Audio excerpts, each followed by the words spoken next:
Good afternoon, everyone. My name is Dr. Rami Abdallah. I'm from Al-Ain University. And first of all, I would like to thank the organizers of World Down Syndrome Congress Dubai 2021 for this invitation.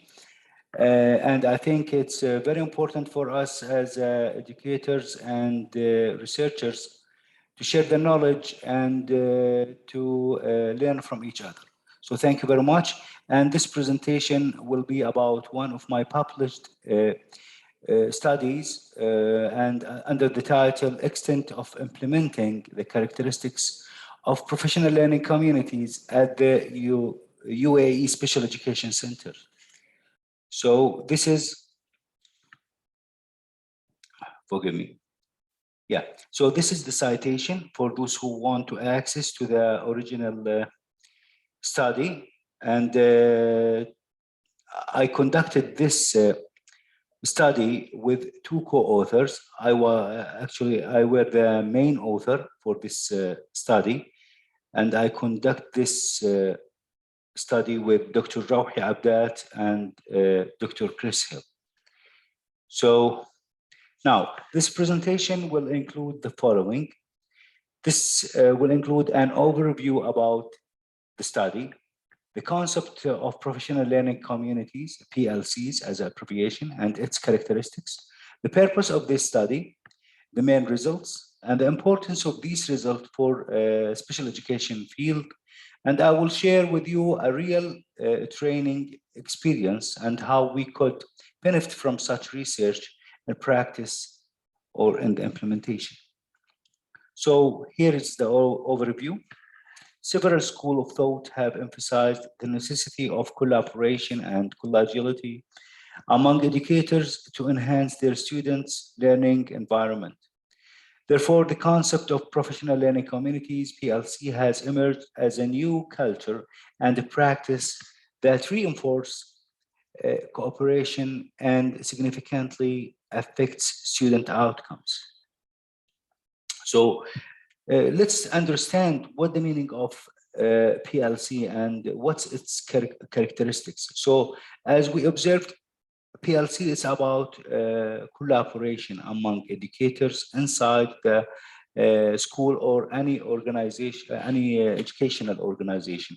So as a characteristics, we have this 6 characteristics, and this will enable us to evaluate if this school adhere to the components or characteristics of PLC. So by that we can evaluate if this is a PLC school or not.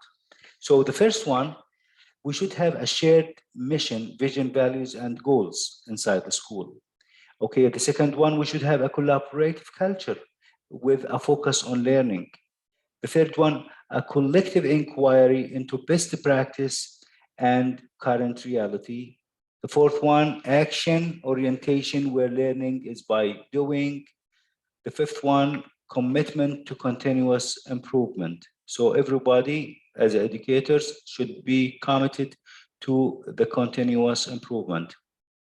And last one is result orientation, result orientation.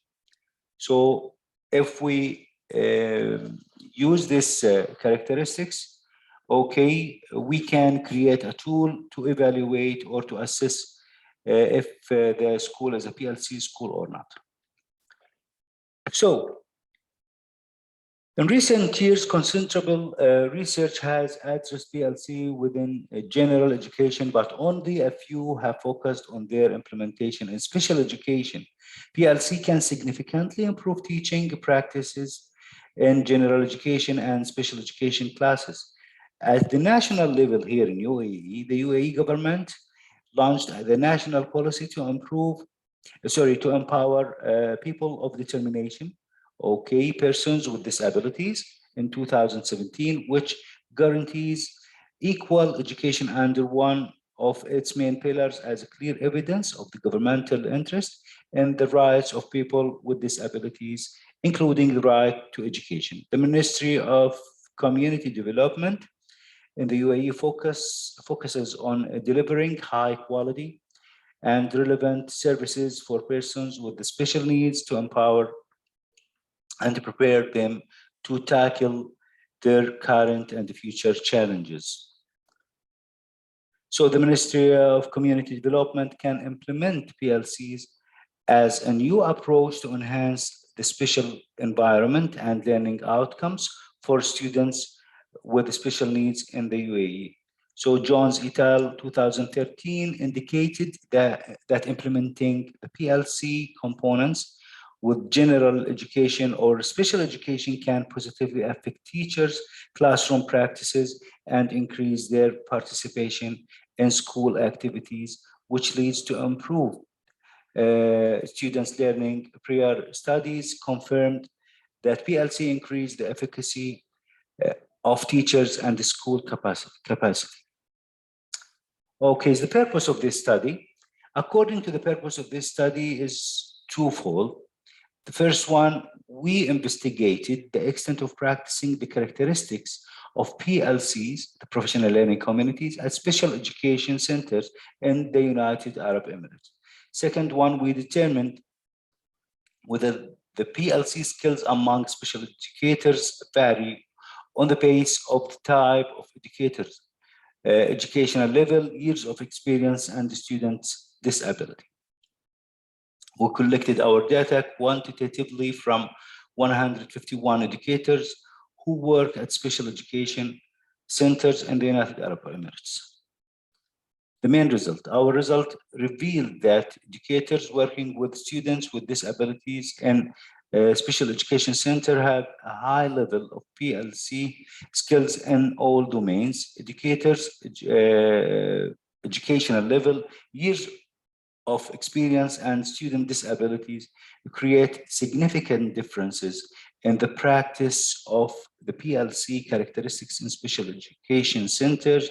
However, the type of educator has no significant difference in implementing these characteristics.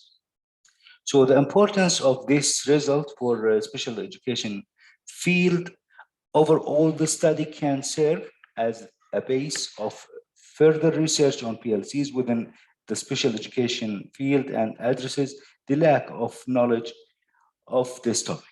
We conclude the effectiveness and readiness of PLCs as a new approach to handle and teaching students with disability in the UAE context.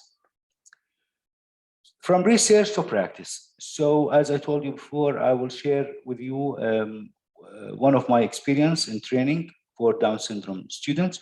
So to benefit from the result of the study, I contacted the Emirate Down Syndrome Association. I proposed an initiative to deliver the subject of life skills for Down syndrome students through establishing a professional learning community that includes educators and parents. The initiative revealed the effectiveness of professional learning communities in enhancing the performance of the team and impacted positively the quality of training.